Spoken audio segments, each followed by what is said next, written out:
China says it will support an international review of the coronavirus pandemic when the health emergency ends.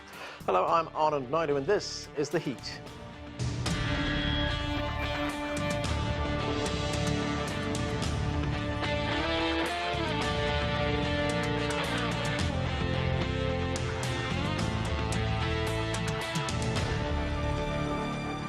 With more than 4.5 million cases globally and some 300,000 deaths, Chinese President Xi Jinping told the World Health Organization's annual assembly he supports a comprehensive review of the coronavirus pandemic.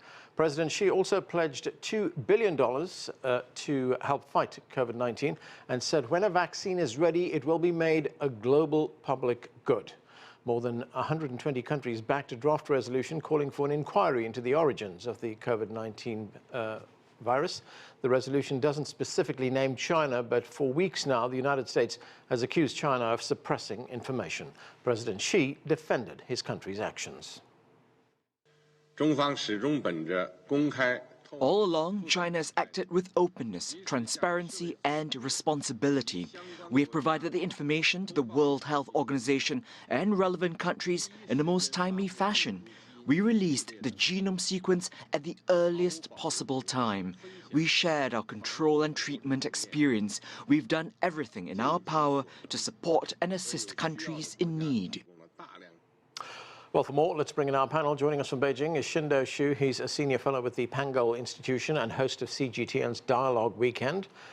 From McLean, Virginia, via Skype, John Sitilides is a geopolitical strategist and consultant to the U.S. State Department. And my colleague, CGTN's Nathan King, joins us from the White House.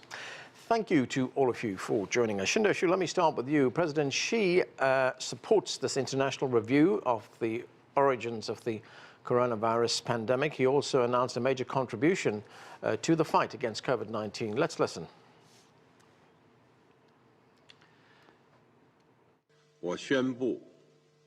I would like to announce China will provide $2 billion of international assistance within 2 years to help with the COVID-19 response and with economic and social development in affected countries, especially developing countries.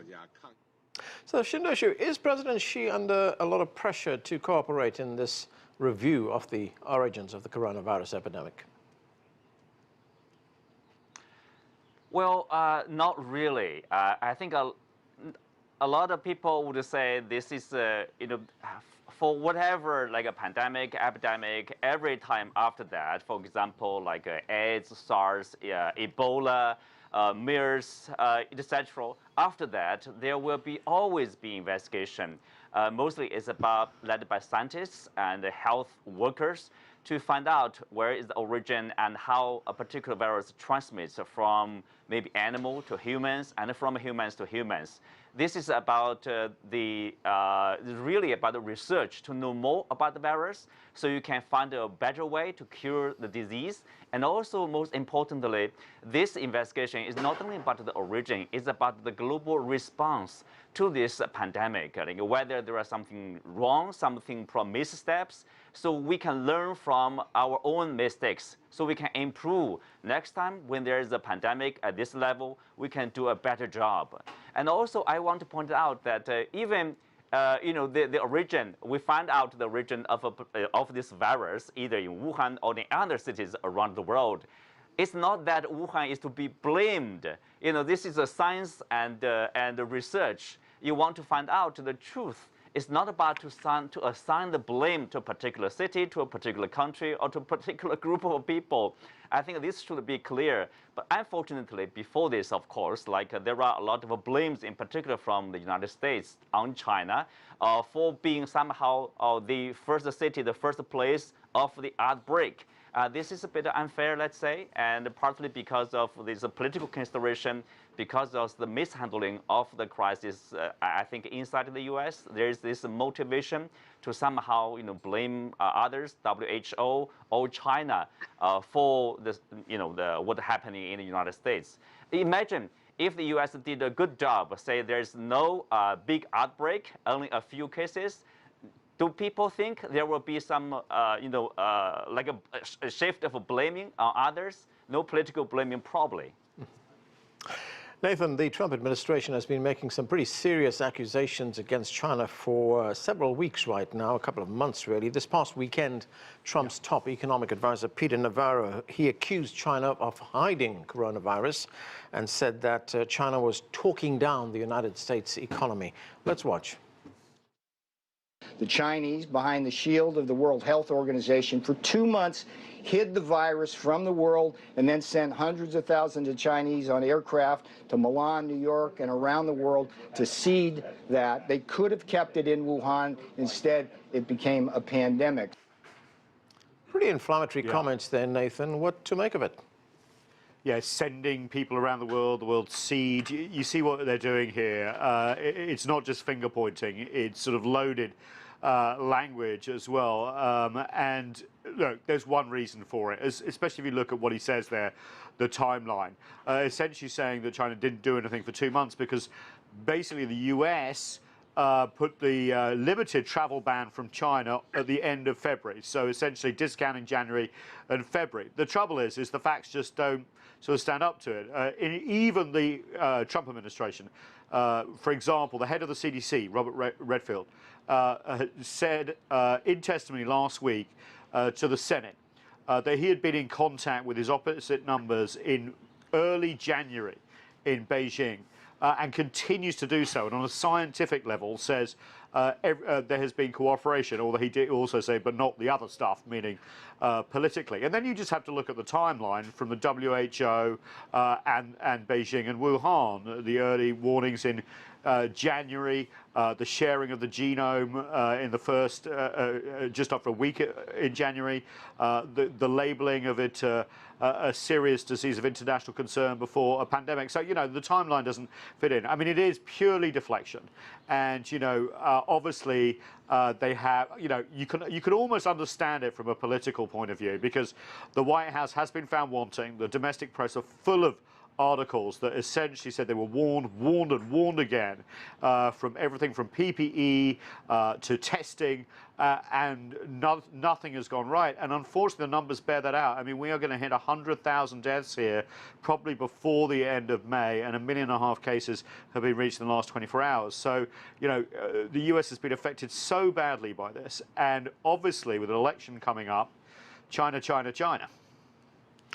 John Sitilides, the rhetoric has been getting very heated over the last few weeks. President Trump himself has been very critical of China. In fact, at one stage last week, he threatened to cut off relations completely. What do you make of it? Why have relations deteriorated so badly? Well, a couple of points, if I might, Anand, because first of all, you started out with President Xi's comments to the World Health Organization. And I think it's a welcome step from Beijing, in that we're looking now at rhetoric that focuses on best practices, on sharing information, and really moving forward in a way that is meaningful both to try to determine the best way to deal with this pandemic around the world, and also eventually to be able to determine the actual origin and the way in which it spread around the world. But I do think that there is significant international pressure on Mr. Xi, and not only from the United States, but also from the 17+1 European Union member countries that are in partnership with China in Europe, countries such as Russia and Indonesia that are good allies of China. They're also calling for the investigation. So I want to make sure that we put that in proper context. As for the United States, to Nathan's point, I mean, really half of the damage done to the United States has happened in New York City and the New York metropolitan area. And most of the country is actually done quite well. Half of the counties in the United States don't have a single reported death from COVID. So this is really a New York disaster. And then what we've done is we've had governors who've taken, I think, a very misapplied, prolonged lockdown strategy and almost destroyed the American economy. The good news is that it looks like we may have hit the lowest point of the tanking of the economy. And hopefully June and the months ahead, we'll start to see whether it's the beginning of a U-shaped, a V-shaped, a W-shaped, or a swoosh-shaped recovery. but that will be on the mend in the second half and into 2021, along with the rest of the world. And that would be the ideal situation going forward. John, I get your point about a lot of countries calling for this review, and I think China is calling it a review rather than an investigation, and that implies that nothing wrong has been done yet. It's a review. It's going back to look at what happened at the time.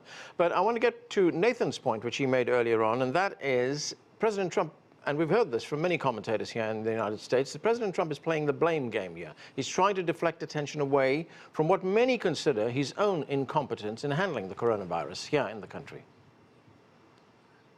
I think there's a very healthy debate in the United States as to whether or not this has been a problem at the federal level or a problem, again, at the localized level.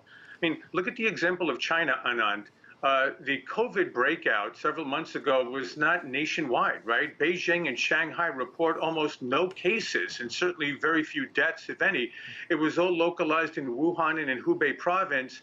And unfortunately, now we see a lockdown in Jilin province, 100+ million people who are in lockdown, and hopefully that will pass quickly too. In the United States, anybody who looks at a county-by-county map will see, again, 40 to 60% of the cases and the deaths are in the New York City metropolitan area. Most of America has weathered this just fine, and the debate is quickly moving away from the health crisis to the economic crisis of a government-enforced lockdown of the entire labor force of the United States. Sorry, can I just go ahead, Nathan. Can I just interrupt here? Yeah. Because I mean, I take John's point, but the reason a lot of counties don't have states, don't have cases, John, is because, you know, obviously there are large parts of the country that don't have the population density, but also there's been social distancing. People have been at home, so you know that's a good thing, right? And obviously the economic cost is terrible, and you want to get the country open, but you want to stop a spike in cases. And the big fear now, as we're seeing in certain places that are getting more testing, and that may be because it's more testing, but it also could be because people are opening up a little bit too quickly and traveling around and infecting each other. We know so little about this disease still. So, you know, I wouldn't start saying that the US is sort of off the hook here, especially when you look at the number of cases and deaths. I take your point. They are in nearly the majority are in that very important northeast corridor, which is has a lot of density and a lot of economic activity. But that is not to say this is over. As we've seen in other countries, including China, it can flare up thousands of miles away. All right. It absolutely can. Yeah, go very quickly, John. Go ahead. Yeah, by no means did I intend to communicate that the United States is off the hook or this is over. But I do believe that the worst of this as a health crisis seems to be over. We may have waves in the future, but this is not a health versus jobs debate. We're going to have to balance this out. Yes. We're going to have to live with this pandemic possibly for several years if a vaccine is ever found. So we're going to have to learn how to balance an economy. Okay. At this stage, I want to bring in Arthur Dong. He's joining us from Arlington, Virginia. Arthur is a professor at the McDonough School of Business at Georgetown University. Arthur, great to see you. Last week, we talked with the former U.S. ambassador to China, Max Baucus. We had an interview with him, and I asked him about the trade deal that was recently signed between China and the United States. And did that trade deal now have a future? And he said that that trade deal, as far as he was concerned, was in serious jeopardy. Do you agree with that? Well, it certainly seems, if you listen to some of the messaging that's emanating from the White House, that one of the things that the United States is considering is to place that at the center of this debate as to where the responsibility resides with this entire COVID, tragedy. And so China has signaled very clearly that it wishes to comply and wishes to continue to comply with the trade agreement that was signed in December, and they see no reason whatsoever to abandon that trajectory. But certainly this is one of many things that are coming on the table right now as part of this sort of political debate that is unfolding before our eyes as the blame game continues with this current administration. Arthur, to what extent has the pandemic actually changed the terms and conditions of that initial trade deal that was signed, phase one, as it was called? Well, what the United States seems to be indicating is that they are going to, in a sense, maybe walk away from some of the aspects and the momentum that was gained during, and the goodwill that was gained during this latest negotiation, and thus use this as an act of, in a sense, retribution against China and trying to place greater responsibility on China for the origins of this pandemic. Go ahead, Nathan.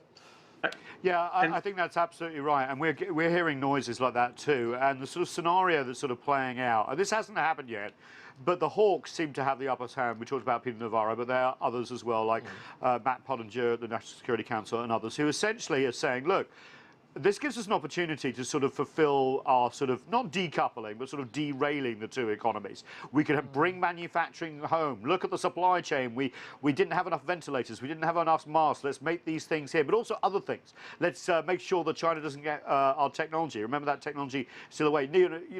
Basically, don't waste this crisis and start delivering politically. Yeah. And they would jump on an excuse, for example, if China couldn't purchase the full extra agricultural products, to maybe say this is over and we're going in our own direction. The problem is, of course, that could cause huge economic damage just before an election. Think of all the farmers who would suddenly be recovering and then have no market again.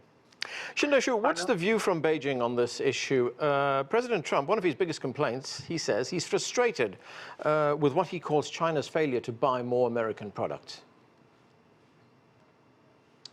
Well, for China, I think it is most of the people, including the government, are all for a stronger, let's say, trade relationship with the United States, because all the farm products, agricultural products from the United States, they are welcomed in the Chinese market as people consume more and more of high-quality products from overseas, including the United States.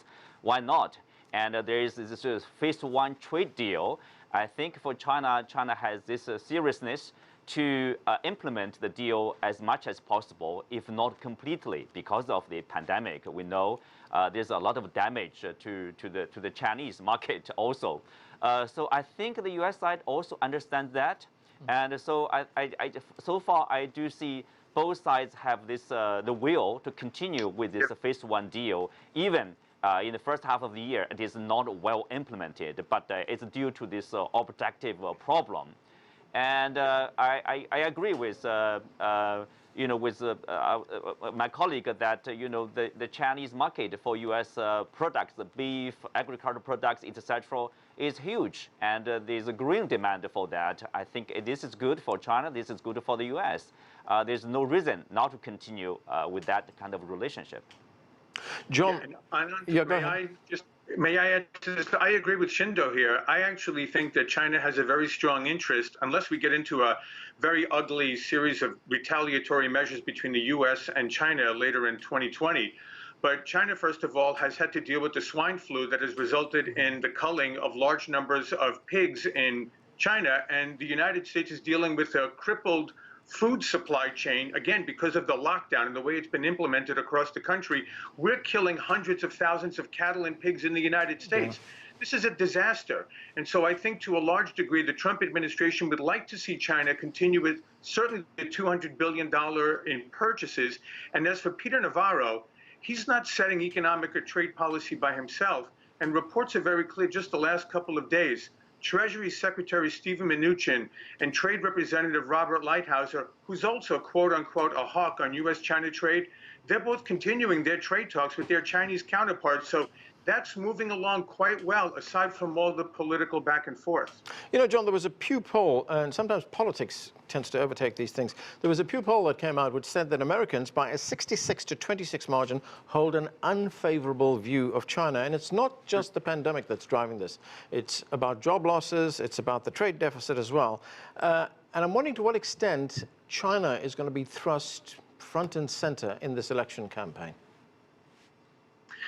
I believe it already is, and given the fact that the presidential election is only 5 months away, and remember, it's not just the presidential election. 1/3 of the Senate is up and the entire House of Representatives. I think there's a lot of concern about the direction of the U.S.-China relationship. As you note correctly, Anand, right now, China has taken a major hit in terms of U.S. pro-China sentiment, which has dropped by as much as 50% almost across the entire country. And I also see not just Republicans who are taking the lead on this, but a large number of Democrats are being very responsive to these drops in public sentiment. I think China will be one of the top three issues. Number one will certainly be the economy. If the recovery looks like it's starting to move in the right direction, I think that's going to be a big plus for Trump. But I think also Trump is going to try to make sure that Joe Biden isn't or can't be, quote unquote, too soft on China. And that's going to put Biden in a real dilemma with a part of his constituency as well. This will be a major component of November elections. Nathan, what's your view on this? You cover this story on a daily basis, the relationship between the United States and China. I mean, we've already seen campaign advertisements from the Biden side, you know, these arguments going on about who's going to be tougher on China. Yeah, I mean, you know, obviously Chinese don't vote here, so you know, it's a sort of easy way to go. And I think John's right in terms of deflection. I mean, U.S. President Trump, before COVID-19 hit, was really gearing up for re-election on the economy, and he was going to say how great it was, and there was a lot of proof that it was doing very well. The China trade deal sort of supports that. The Canada-Mexico trade deals supports that, and then suddenly the pandemic wipes it out. He hasn't got anything really to run on except judges and deregulation, which only works with his base. So what about the middle? And, you know, blaming China sort of helps with the economic argument, and it also helps deflect from his missteps on COVID-19 as well. The problem is, do you go so far on blaming China that you can't recover? Now, for the Democrats, they too, there's a lot of agreement on this. Because of China's rise, the US is being challenged economically and in other ways as well. Look at the leadership vacuum around the world in organizations like WHO and other UN stuff. So there is a feeling that China is sort of rising, and that is creating problems in the Democratic Party too. And remember, the Democratic Party would like to sort of push China on other areas where Trump hasn't, for example, on human rights. So expect them sort of outbid each other a little bit in going into the election. The question is, will the American electorate really take notice? Their views on China and experiences on China are not that deep. Arthur Dong, the United States Federal Reserve Chairman, Jerome Powell, he predicts that the U.S. economy will recover, but it's going to take at least a year. This is what he said on the United States news program 60 Minutes. Let's listen. This is a time of great suffering and difficulty, and it's come on us so quickly and with such force that you really can't put into words the pain people are feeling and the uncertainty they're realizing. And it's going to take a while for us to get back, but I would just say this: in the long run, and even in the medium run, you wouldn't want to bet against the American economy. This economy will recover. It may take a while. It may take a period of time. It could stretch through the end of next year. We really don't know. What is your view on that, Arthur? Yeah, I think Chairman Powell is just expressing caution, as he normally would. He's not a person who, in a sense, exaggerates or wants to cause alarm, but he's certainly offering some degree of caution as well as some degree of hope that we will eventually, come out of this current economic crisis. Now, I am in agreement with some of our previous speakers that this is not going to be a V-shaped recovery. It will be more like the Nike sign on the side of a Nike shoe, more like a precipitous drop, followed by a gradual increase in economic activity. Already, we see 36 states that have come back out of the lockdown. 14 more states, including New York, are considering staged, openings. And so, once all these states start to reopen, we're going to see the restoration of economic activity. It's not going to be like a light switch on/off, but more like a dimmer switch, where we see gradual restoration of light into the American economy. So I am cautiously optimistic, so long as we have active and aggressive fiscal stimulus, that the United States is going to recover, and perhaps, certainly with today's good news, with the announcement by Moderna that there is a very, very promising vaccine that's going into phase 2 trials this summer, and the preliminary results show a great deal of promise which certainly has stimulated today's activity on Wall Street.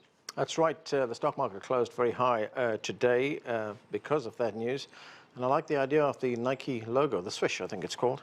John, former President Barack Obama, he's now entered the political fray and criticized President Trump for his handling of the coronavirus pandemic.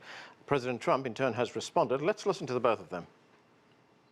More than anything, this pandemic has finally torn back the curtain on the idea that so many of the folks in charge know what they're doing. A lot of them aren't even pretending to be in charge. If the world's going to get better, it's going to be up to you. Look, he was an incompetent president. That's all I can say. Grossly incompetent. Thank you. So, John, does this weekend mark the formal entry of former President Barack Obama into the election campaign? This has been a gradual process, Anand, and I think much of it really hinges on how far the Justice Department will go in continuing to reveal what had taken place in 2016 and in the first months of 2017 by the Barack Obama administration against the Trump campaign, against President Trump. We see now the unmasking of Michael Flynn and the illegal leaks by Obama administration officials. They're accused. We don't know who exactly leaked. But I think all of these revelations are causing great strains for the Obama supporters in the Democratic Party. And of course, Biden's ability to run for president successfully hinges on continued admiration for President Obama. So I think that's a large part of the strategy. And I think President Obama is smart to try to change or to deflect the discussion from what happened under his administration to what he sees as the president's poor handling of this pandemic crisis. Okay, we've got a few minutes left in the show. I want to get back to Qinduo Xu in Beijing. And Qinduo, the Chinese government says that they are going to test all 11 million inhabitants in the city of Wuhan. That's quite a task. Has that started? How is it going?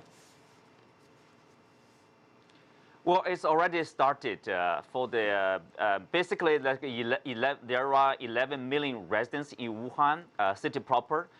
So you are going to test all of them in 10 days. On average, each day you are going to basically test 1 million residents. So at the very beginning, there's a very tough challenge.